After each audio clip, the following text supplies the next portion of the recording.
Pre-calculus lessons do calculus on inverses, but it comes later. First, they try and remind you of your basics. So this should go well. So inverses aplenty. Let's see what you remember. I am giving you a table of x and f. Would you give me a table of x and f inverse? 10 seconds, go. 0. So I don't. Wait, you can't do it.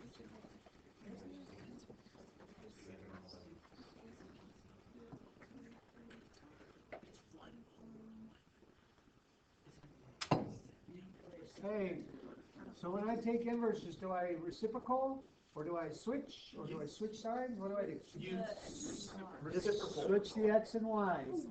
It is not f. This notation, just so we're clear, this notation on a number means reciprocal. So if you have that notation with a 2, then it's 1/2. But this notation on a function means not reciprocal, but inverse. An inverse means you switch the x and the y. So what's the row of x's? 7, 11, 4, 2. 7, 11, 4, 2. And what's the row of f inverse? 0, 2, 3, and 5. 3, 5. Every x and y gets switched. Cool. A little bit of vocabulary, I hope, is reviewed. If I say, here's the function f, give me the inverse implicitly, then what do you do? What do you do to find the inverse? You switch the x and the y. Okay, now when I say switch, that means f becomes x, and x becomes 1. Can we say y, or do we have to say it? no, I don't like y. I like f inverse. Okay. First of all, because that's what you're given. Second of all, because in function notation, you actually have a way to show this is totally different. The y looks the same either way. You agree? But in function notation, there's a way to say, hey, this is different. Now, this is implicit, as we talked about earlier, because the inverse is implied within. It's not clearly stated, here it is. Explicit doesn't mean the F-bombs while you do it. It means clearly state. Clearly state what the inverse is, which is to say, solve for it. So, if you were to solve for it, what 3 things would you do? I subtract that 3. Subtract 3, divide by 2, and take the natural log. So F inverse is? Hold on, let me do natural log.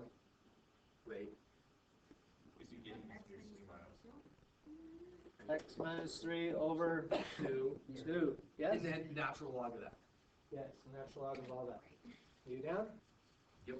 Okay, that's this red is the explicit. The blue is the implicit, not clearly stated. Knowing the vocabulary will save you some time. If I tell you just give me the implicit, if you know that means you don't have to solve, then you won't waste your time solving. You with me? Yep. All right. Let's go then to playing around with this. So I told you that f is x cubed plus x plus 1, and I want you to find f inverse of 1. All right. First thing I'd like you to do is find f inverse of x, and I guess implicit is fine. So what's f inverse? X equals F inverse Cubed plus F inverse plus 1. 1. All right. Now, the question says find f inverse at 1. That 1 is an x value. X is 1. So I'm going to put a 1 right in there where the x is. So I have 1 equals f inverse cubed plus f inverse plus 1. Now, if I want to solve, then the question says, what is f inverse at 1? So I need to find f inverse. You down? You could bust out all the cube solving skills you like, but most of the problems in the homework will be guess and check. Just tell me what value in those parentheses would make this true. 0. okay? F inverse must be 0 when x is 1. Some of these will not be so guess and checky, but most of them will. Would you try those two on your own? The first one I think you'll find guess and check works. The second one you might actually have to show some skill.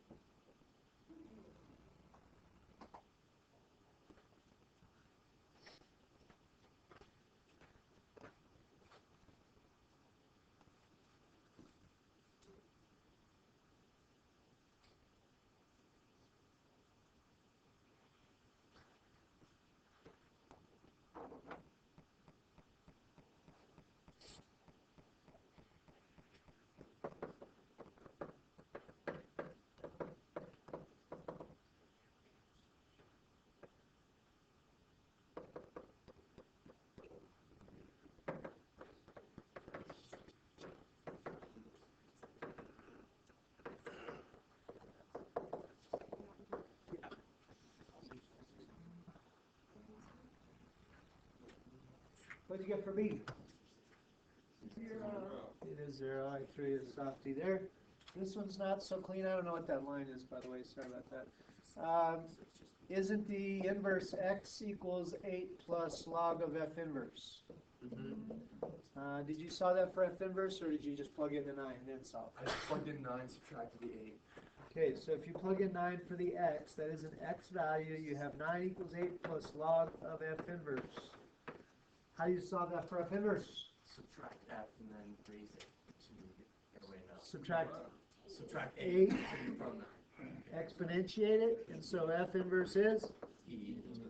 e to the first or e to the 1 if you like. You down? Okay, let's go here. How would you graph x plus 2 squared? What kind of graph is that, Mr. Rogoff? Parabola, and how's it shifted, Radhika? Left 2. Okay, so we've got a parabola shifted left 2. Let's talk inverses graphically. So what is the inverse? The equation of the inverse, Matt? X equals F or Y inverse plus 2. Y inverse plus 2, that is true. You could definitely call that Y inverse, and that's fine. I'm just going to call it x equals y plus 2, but that is the inverse, so as not to get them confused. So, is that still a parabola? Yes. How does it open? To the side. To the side, right or left? Right. Right, and is this shifted right, left, up, or down now? Up, okay. So you failed a little bit here. So the thing you need to remember is conceptual, not memorize. So when you were in Algebra 1, you were taught this shifts left 2. Why? I mean, not why did they teach it? Why does it go left 2, not right 2? Doesn't seem like adding 2 should go right. Why does it go left? Because you gotta balance out the adding two. Yeah. Think of it this way. A parabola, what's the least a square can be? What's the very lowest a square can be? Can it be negative? No. The least it can be is 0. 0. Now that's the bottom of a parabola. It moves left because what x makes that 0 happen? -2. Negative 2. So it's not so much what's here, but what's here to make it 0. And that's why it's left 2. Now using that idea then, what makes the 0? -2. Y of negative 2. It's not up 2, it's down 2. 2. That's what I said. When I got it wrong. Okay? Now, graph-wise, there is a place I could fold this. There's a line I could fold this so the red graph would fall onto, they're both red, never mind. But, so the first graph could fall onto the second graph. Where's the line of symmetry? Okay, how do you find inverses again? How do you find inverses again? You switch X. You switch x and y. So if I take these two and switch them, shouldn't they be reflected right across where y equals x? And so there is symmetry across the line y equals x. That's what symmetry is. If you fold on y equals x, it would fall right onto itself. Okay. Graphical, check. Okay, now, I don't teach you guys, I didn't teach any of you, I haven't taught Algebra 1 in about 11 years, bless you. But I would tell you that if I taught you functions, remember the days when functions were new and kind of weird? Yep. Well, I was taught, and many people teach, with a function machine. Now, this might be childish for you, but stick with it, okay? A function machine takes an input and does something to it and spits out an output. For example, I'm defining f as the machine that takes whatever you put in and adds 2. So if I put 3 into the function machine, what comes out? 5. Okay? If I put 7 into the function machine, what comes out? 9. If I put x into the function machine, what comes out? X plus 2. If I put Bob into the function machine, what comes out? Bob plus 2. Okay, sometimes you are worried about the function machine breaking, so you put a screen on the input, so something that doesn't go in that breaks the machine. What do you call that? Domain. That's the domain, okay?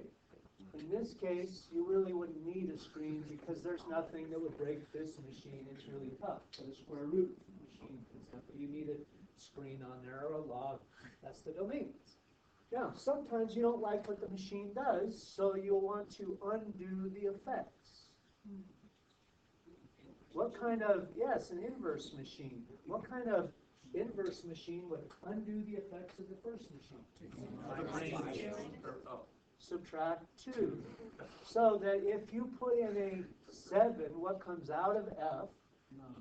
9. And then what comes out of the inverse? 7. We're right back to where we started. So what if I put in x into f? It'd be just X. X plus 2 comes out, and if x plus 2 goes into the inverse, what comes out? X. X. They undo each other, you're right back to where you started, yeah? That means then that if two functions are truly inverses, they should undo each other. And you're right back to wherever you started. Now you can prove that, and you're often asked to prove that on tonight's homework.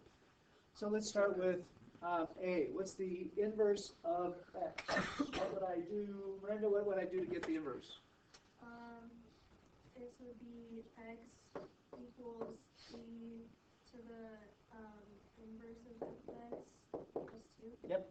And then how would I solve that, Campbell, for f inverse? Subtract 2 and then natural log. So f inverse is natural log of x minus 2. Can we all agree? Yep. All right, cool. Now, proving their inverses. You should be able to prove their inverses by showing they undo each other. This will be the key to taking derivatives when we get there. So let's say if I did f first, then put that into the inverse, like we did over here, what happens? All right, now let's make sure you write it right. The log of the, or let's see, what the heck? I'm going to start with f, which is e to the x plus 2, and I'm going to put that into the natural log function, which means I need to take the natural log of that. I'm just making a mess of this, sorry. I'm going to write it this way. F inverse is log of blank minus 2, all right? And then what goes into that blank? E to the X plus 2. E to the x plus 2. What undoes first, the e and natural log or the 2's? The 2's drop out, then you take natural log of e to the x, and that is X. x. Cool. What about f of f inverse? If I start by saying f is e to the blank plus 2, and into the blank goes f inverse. What is f inverse going in that blank? Natural log X minus 2. If I do that, then what goes whoosh first, the e or the 2? The E. The e and the log are inverses, they knock each other out. You have x minus 2 plus 2, which is just X. x. Cool. All right. Find the domain and range of f and f inverse. So let's go here. F is e to the x plus 2. What does the graph look like and how has it changed? Do this. There you go. And how does the 2 change it? It moves up too. Up to, so instead of a horizontal asymptote at y equals 0, it's at y equal 2, and instead of crossing the y-axis at 1, now it's crossing at 3, and like that, yay? This is the point 0, 3. Are we cool? Yep. All right. We'll do the domain and range in a second. Let's do F inverse. F inverse is log of x minus 2. So what's the shape of log? Like that, and what does the 2 do? It's to the right too. Right 2. So instead of a horizontal asymptote in F, we'll have a Vertical. vertical asymptote at x equal 2 for the inverse. Instead of the point 0, 3 on the original, we'll have the point 3, 0 on the inverse. And the graph will look something like that. Are those reflections? Yep. Across what? Y equals Y equals X. x. All right. On the F, what's the domain in interval notation? Negative infinity to infinity. What's the range in interval notation? Is 2 2 to infinity, inclusive or not? No. Not. All right. F inverse. What's the domain? 2 to infinity, not inclusive in the range. Negative infinity to infinity. So what do you notice about the domains and ranges of They inverses? switch. They switch. Okay, cool. That makes sense because x and y switch to find the inverse to begin with. Yeah? Yep. All right. Let's review a little more. Also going to come in handy when we get to the calculus. Let's talk about if I want the inverse to be a function. So when we graphed x plus 2 squared, it was that kind of deal, yeah? And then when we found the inverse, it was like this. Now, I think they'll agree that the inverse is not a function, does it? Fails the vertical line test. Now, the inverse failed the vertical line test because the original failed the horizontal line test. And if you fail the horizontal line test, then you are not A function. 1-to-1. Okay? So for the inverse to be a function and pass the vertical line test, the original has to be 1-to-1 and pass the horizontal line test. Now, this is what I want you to do for each of these. Say yes or no for 1-to-1. Sign. The graph looks like this, yeah? Is that 1-to-1, which is to say it passes the horizontal line test? Gosh, no. No. Okay, so that's a no. Do the other 5 saying yes, it's 1-to-1, or no, it's not 1-to-1. If the picture helps you, great, do it. If you don't need it, fine. For no purposes, I think it's valuable, but it's up to you. It's your notes. Oh, yeah.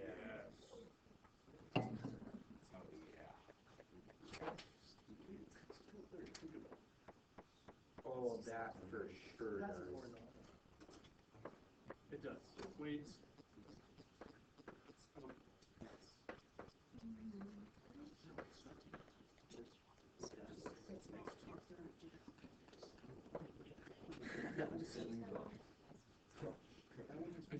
Okay, here we go. Evan, tangent, yes or no? No. No. Brian, x cubed plus 1, yes or no? Yes. Yes, indeed. Cole, x squared times x minus 1, yes or no? No. No. Oh, wow. Absolute value of x. Lily, absolute value of x, yes or no? No, and e to the x. Tommy? Yes. Yes. Okay, cool. Now, in terms of which of these would have an inverse that's a function, then anything that wasn't, like sine, tangent, square root of x, or absolute value of x rather, or the parabola, would need to be restricted so that the inverse was a function. So, say you took sine. and it looks like this kind of thing. We said it's not one-to-one, so we're going to restrict the original function a little bit. Yes? So like for x cubed plus 1 versus x squared times x minus 1, can they both be known because it's x to the third? They're both x to the third, but remember x to the third can take turns or not take turns based on what else is going on. X cubed plus 1 is just a normal cube shape shifted up once, so it doesn't have any derivative. So that's actually a good point here. Let's talk some calculus. Let's get some calculus in. What's the derivative of x cubed plus 1? 3x squared. 3x squared. Okay, now I think you'll agree that has exactly 1 0 and it has no sign changes. What would that mean if the derivative doesn't have any sign changes? Then the graph is always increasing or decreasing. That's to say it's monotonic. This never turns back, and that's why this is a function. Now this is x cubed minus x squared. What's the derivative there? 3x squared minus 2x. That actually has sign change. It has places where the derivative changes sign. That is to say, it's not monotonic or derivative one sign only. That's the difference between the two. They're both cubes, but it's whether they change directions or not. Okay? Let's go here. I need to restrict this so that it's a function. I don't want to just say, all right, I don't want to be some wise guy that says, all right, I'm just going to take this much. Haha, now it's a function. That's stupid, because then you can't answer the question, what's the inverse sign of negative 1/2 if I don't get it. So I want to take as much as I can so I can get all of my negative y's and positive y's. And so should I go maybe here and here? No. No. Doesn't that get you negative y's and positive y's? Why did you want to chop it off? Exactly. Why would you want to chop it off in two totally different chunks? Now that is exactly why when your pre-calculus teacher gave you this question, what's the inverse sign of negative root 2 over 2, and you said, oh, it's 7 pi over 4, they said, no, that's a disaster, because that's like saying the inverse sign is two totally different chunks, one over here and one way over there. No, they said you have to go with Lavazones. You have to go in the accepted range from negative pi over 2 to Pi over 2. pi over 2. Yeah? Now then, so we're going to, for arc sine, we're going to just restrict it to negative pi over 2 to pi over 2 and dump all the other parts of the graph so it's 1-to-1. Tangent. Tangent is lots and lots of these curves. If we're going to get all our y values but keep close to the origin and make it continuous, then it's logical to just choose this part. Is it negative pi over 2 to pi over 2 inclusive or not inclusive? Not inclusive. Not inclusive, because you have asymptotes there. So we're going to go negative pi over 2 to pi over 2, but this time it's not inclusive because we don't have points like arc sine. We have asymptotes. Absolute value. Now this is kind of your choice. It's not decided for you. You choose. This is a V. The V is failing the horizontal line test, so we need to take a part. What part do you take? Let's take the positive. All right, only greater than or equal to 0. What about the parabola? Is this right 2 or left 2? Right 2. Right 2. What part do you want to take? 0 to 2. It'd have to be negative infinity to 2 because it does keep going. 2 to infinity. 2 to infinity? Whatever. Okay, so chop it there and just take this part. At least then we'll stay positive. All right, cool. All righty, let's see how good you are with your trig skills still. So what are the lava zones for arc sine? Remember, arc sine and sine inverse, they're the same. Second and right side. First and, the lava zones are second and third, and what's allowed is right side, first and fourth. So it's negative pi over 2 to pi over 2 inclusive, yay? What about arc, let's do the reciprocal with it. Arc cosecant, or cosecant inverse. It is thankfully the same quadrants. What about cosine? Why don't they just do first and fourth for all of them? This is so stupid. Why can't we just do first and fourth? So we wouldn't get a negative cosine. Yeah, you couldn't get a negative cosine by going first and fourth. You'd have to get some quadrants where x is negative. So cosine is 0 to, oops, not negative 0, 0 to pi, and arc secant is the same. 2 quadrants. Although it doesn't include pi over 2 because that would be undefined, but it's the same quadrant. Okay. What about arc tangent? Same as sine, except what? It's negative pi over 2 to pi over 2, but not inclusive. It's not inclusive because you could never give an answer of pi over 2. You would have to be asked, hey, what's the arctangent of undefined? You wouldn't be asked that. That's ridiculous. And what about, now this is the one weird one. Why can't math just be easy? What about arc cotangent? It's like cosine. It is more like cosine. It is 1 and 2. Okay.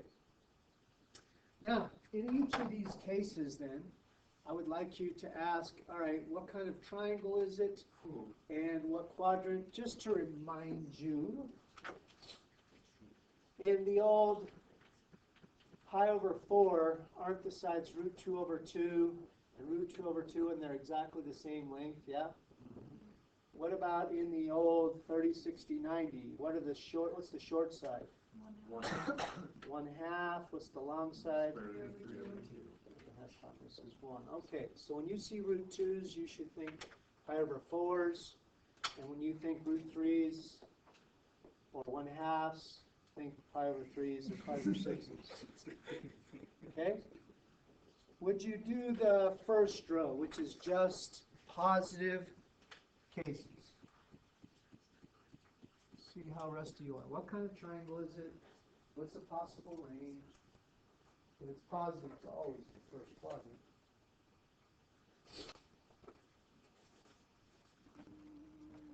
It's only the negatives that get wacky. Sorry. I'll warn you next time.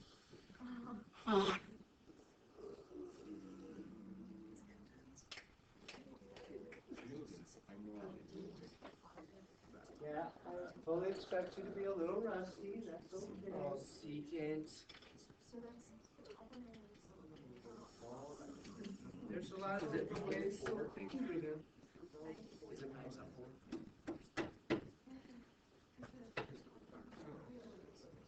That's 6. Would you just think? Secant of 2.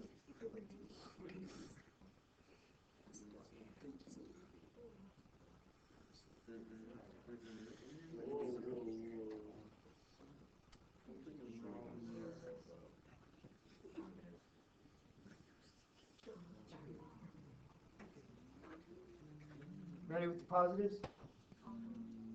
Okay, inverse cosine of 1, is that a triangle or an axis? Axis, where's cosine or x or adjacent? 1. 0. Okay, sine root 3 over 2. Is that a pi over 6 or a pi over 3? Alex, what do you think? Pi over 6, pi over 3, pi over 4? What do we got? I got pi over 3. It is indeed pi over 3. I draw every time. That's just what I was taught to do. You don't have to draw the picture, but if it helps you, I encourage you to do it. Inverse tangent of 1. Is that at an axis or is that a triangle? Triangle. Where is tangent equal to 1? Are opposite and adjacent the same? Pi over 4. Pi over 4. root secant, or inverse secant of root 2, that's like cosine of root 2. What kind of angle do you see a root 2 at? Pi over 4. Pi over 4. Cotangent of root 3, now we're starting to get a little wacky. How did you, I'm anxious to hear how you thought your way through that. So I heard some people said this is cosine and sine. Cotangent, is it sine over cosine or cosine over sine? Cosine over sine, that means the cosine is root 3, the sine is 1. That's one way to do it. You could also say that's the same as tangent of 1 over root 3 and do it that way. But any which way you look at it, is it pi over 3 or pi over 6? Pi over 6. It's pi over 6. Cosecant, inverse cosecant of 1 is like sine inverse of, this is how I think anyway, this is like sine inverse of a half, yeah? Yeah. So is that a pi over 6, a pi over 3, or a pi over 4? Pi over 6. Pi over 6. All right, how we do on the positives? Good. Good. Now, on the negatives, you're going to do the same kind of triangle thought process, but then you're also going to take into account what quadrant should I be drawing in based on the lava zone. So, do the next ones, which are all negative. Alright, cool. Yes? So do you prefer negative pi over 6 all the way along, rather than, like, say if it was negative pi over 6, 11 pi over 6? No, you can absolutely not do 11 pi over 6. It's got to be in the acceptable range.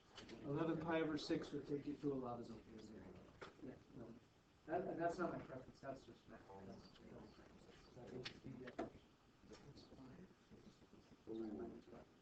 Just a lot.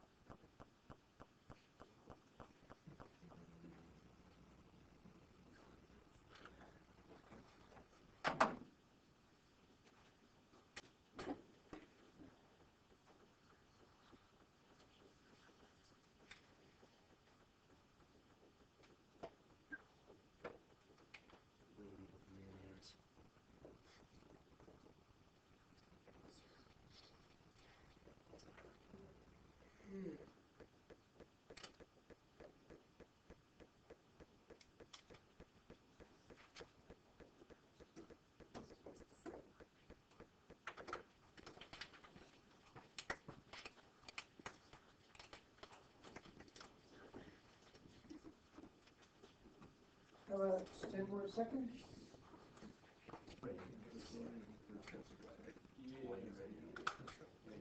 Okay. Harrison, what did you say for the first one? 2 pi over 3. I agree. You're looking at cosine. Yeah, pi over 3 is the correct angle, and it's got to be second quadrant for inverse cosine. Kendall, what did you say for inverse sine of 1, negative 1? Negative pi over 2. Negative pi over 2. Is it okay to say 3 pi over 2? Oh. Why not? Go to the lava. Yeah, basically you just burned your feet off. If you go to 3 pi over 2, you just went through the lava zone. Yeah, so you don't want to do that. So that's negative pi over 2. 3 pi over 2 is not okay. It's not the same. It is wrong, wrong, wrong, wrong, wrong. What about inverse tangent of negative root 3 over 3? Is that a pi over 6 or a pi over 3 kind of triangle? Pi over 6. Pi over 6, and what quadrants is tangent? So it's negative pi over 6. What kind of triangle is secant with a root 3 in it? Is that pi over 3 or pi over 6? Pi over 6. And what quadrants is secant negative in? Second. So it is a pi over 6 in the second quadrant, which is? 5 pi over 6. It's along adjacent side. Inverse cotangent of 0. That's like cosine over sine. And so where is cosine, or the top 0? Pi over 2. And cosecant is like inverse sine of the root 2. So we're talking pi over 4, pi over 3, pi over 6. Pi over 4, what quadrant is sine negative? 4. And so it's negative pi over 4. Cool. Are you with me? I'll go to the last ones in just a second, but let me pause and just remind you of the big ideas of math, okay? People get these two ideas confused because there is a ton of overlap. Look at x squared equals 4 and the square root of 4. X squared equals 4.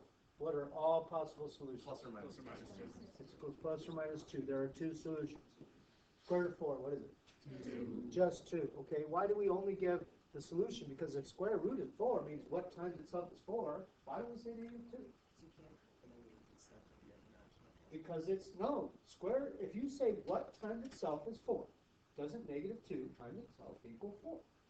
Why don't we say negative 4 or negative 2?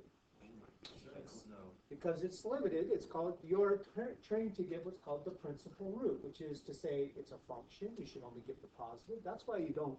Now these they really ask the same question, don't they? They both say what times itself is 4. That's what this says, that's what that says.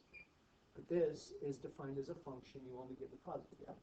That's exactly like you're doing here. If I say, hey, what x makes this true, then it is pi over 3 and 2 pi over 3 and 7 pi over 3 and 8 pi over 3 and so there are millions of things that make it true. Give all you want, yeah? But this says give me the one thing in the prescribed range that makes it true, and so it's just pi over 3. So just distinguish between the two. I know they both kind of ask the same thing. Give me all things that give you a sign as root 3 over 2. But one is limited, one isn't. All right? Last but not least, drawing a picture and solving complex trig statements, something like this. I want to eventually give the sign of this, but you're going to work inside out. Work inside out. Which is to say, I'm going to first do the inverse cosine of 2/3 and make a picture. I want to take the sine of this kind of situation. Now, cosine is adjacent to hypotenuse of 2 and 3, so what quadrants do I draw a positive inverse cosine? One, just one, okay, because it's lava zones here, yeah, so I draw here, and is that to the adjacent side, the opposite side, the hypotenuse? What do we got there? Adjacent is 2, hypotenuse is 3. Now, how do I find the missing side? Pythagorean theorem. What is the missing side? Root 5. Now can I take the the sine? Yep. Sine is opposite to hypotenuse. Our answer is? Root 5 over 3. Root 5 over 3. Okay, so work the inside, drawing a picture, then do the trig on your picture. Try the other 3.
That's when I switched directions on here. I switched what you do first.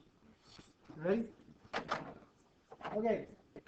So the second one, I hope you drew in the 4th quadrant and you found an adjacent of 4 by 3, 4, 5, or Pythagorean theorem if you like. So what's the answer? Negative 3, 4. It's opposite to adjacent for tangent. For cotangent, I was a little cooped out by this because that makes it look like the hypotenuse is negative 5. The hypotenuse is never negative, ever. So instead, think of the negative as being on the 2.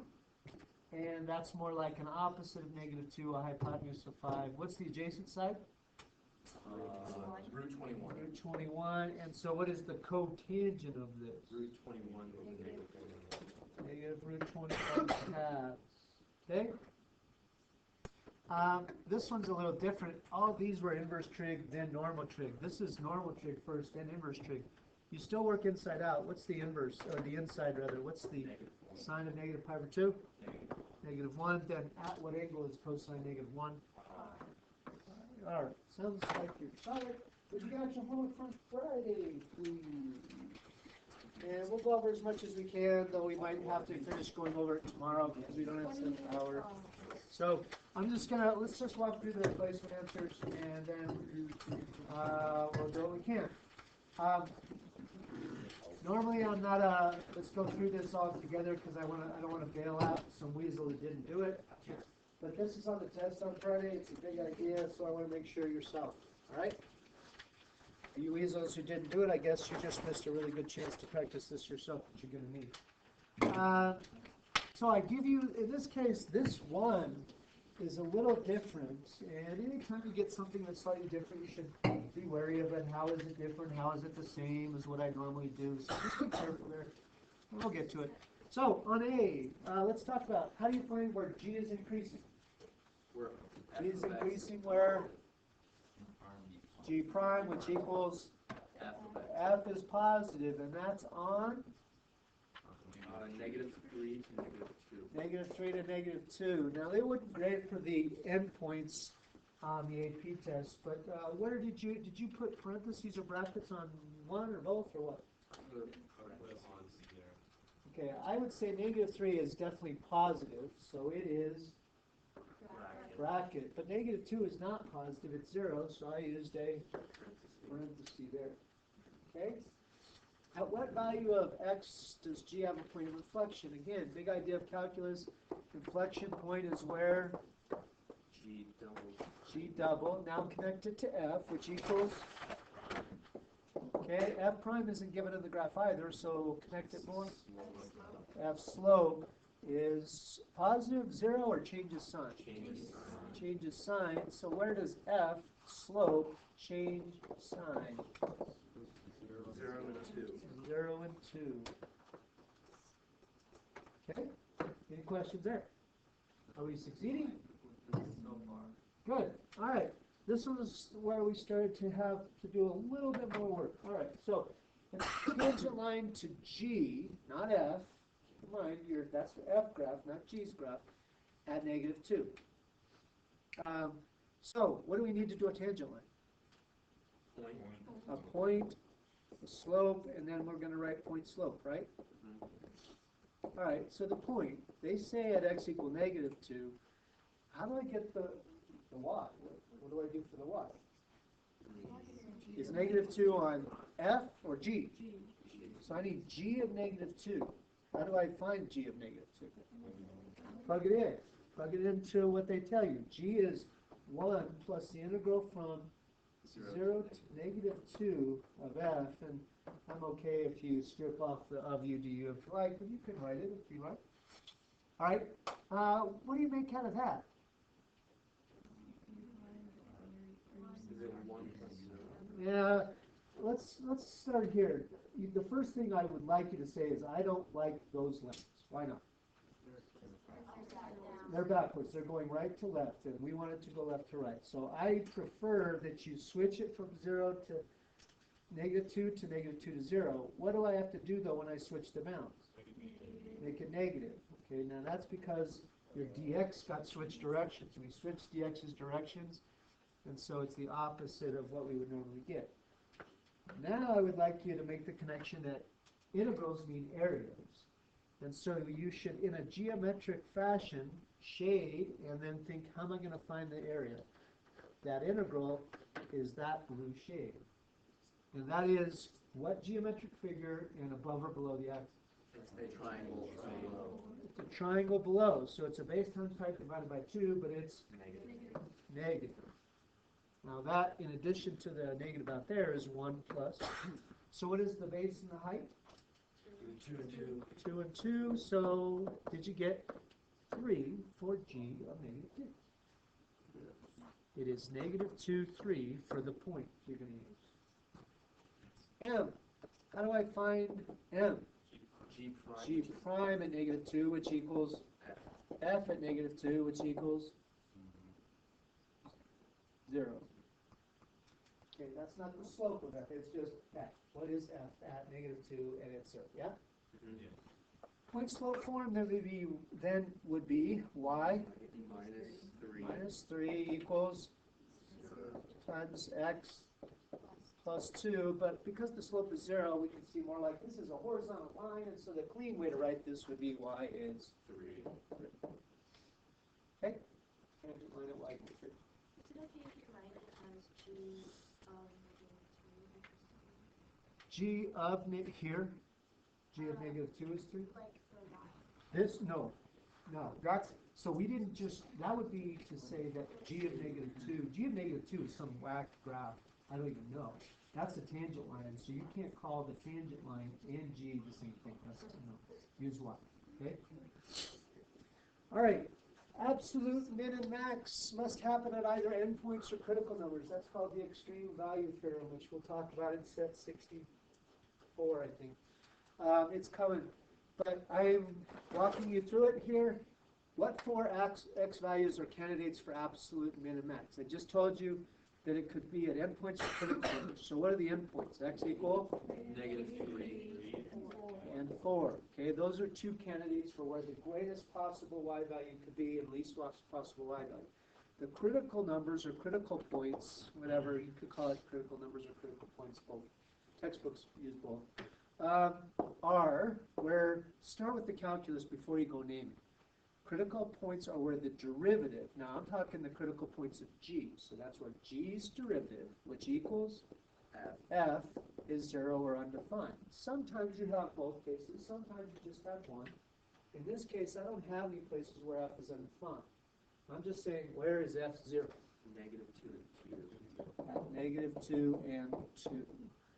So the four candidates are x equal -3, 4, -2, and 2. You down? All right then. I want to find what G is at each of these possible places where it could be at its biggest or least, so we can determine what is the greatest possible value we could get. G at -3, G at 4, G at -2, and G of 2. Now one of these has already been found. Which one? G of -2 for part C was 3. Okay. Pretty cool? What about G of -3 then? How do I find G of -3? Plug it in. 1 plus the integral from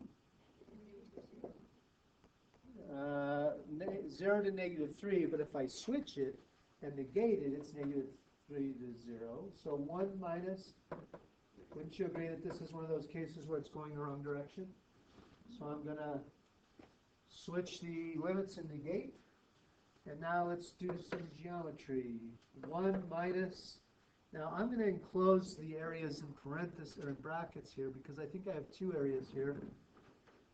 I have a triangle and a triangle. So I'm going to go a base height divided by 2 and a base height divided by 2. But sign-wise, one is negative. One is positive, one is negative. You follow me? All right. So 1 minus, now that left triangle above the axis that's positive, what's the base, what's the height? 1 and 1 divided by 2. For the other triangle, it's negative because it's below the axis, and therefore the heights are negative technically. We said that was 2 and 2 divided by 2, yeah? So I get 1 minus 1 halves minus 4 halves, which is -3 halves. 1 minus -3 halves is 5 halves. Oh, 5 halves, dudes. I pledge allegiance to the flag of the United States of America and to the republic for which it stands, one nation under God, indivisible, with liberty and justice for all. Okay. All students, just a reminder that tickets for Oliver the Musical go on sale today during lunch. The cost is $5 per ticket. The performance will be on Thursday evening, November 21st at 6:30 p.m. at the West Bowles Community Theater. Students, if you are still waiting on a bus pass, please stop by the financial office and get your pass. Careful on G4. Senior high students interested in joining the Dublin Winter Guard, there will be an informational meeting this Tuesday, 7th hour, in Ms. Ashke's room. Please stop by the room to get How do you do back. the short thing, and what's the sign? After school from 3 to 5:30 on Thursday. No experience is necessary.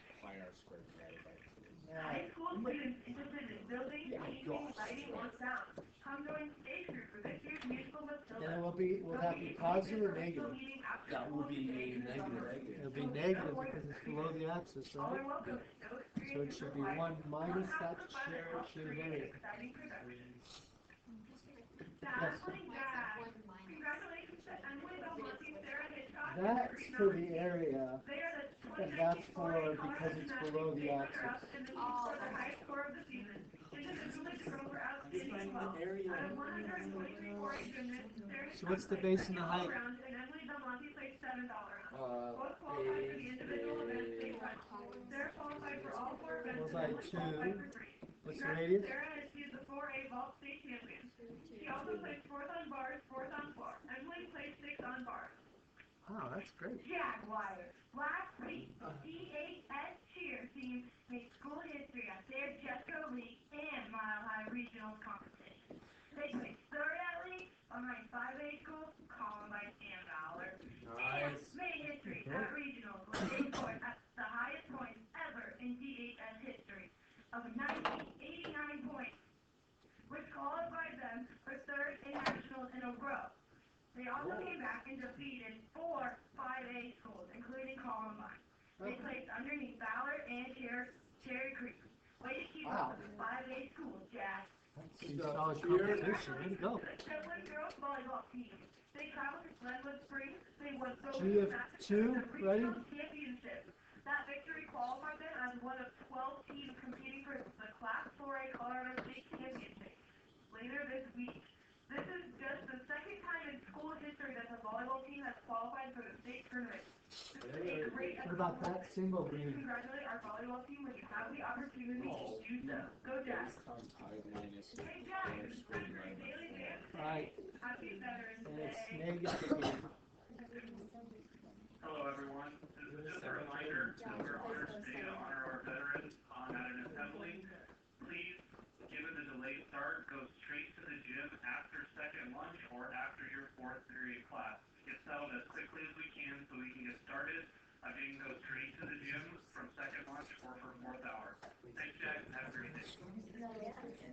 What's the base and height of the rectangle if it were all there? 2 by 2, right? If it was all there, it would be 2 by 2, yeah? And I'm going to remove the quarter circle. That's 5 times 2 squared divided by 4, yeah?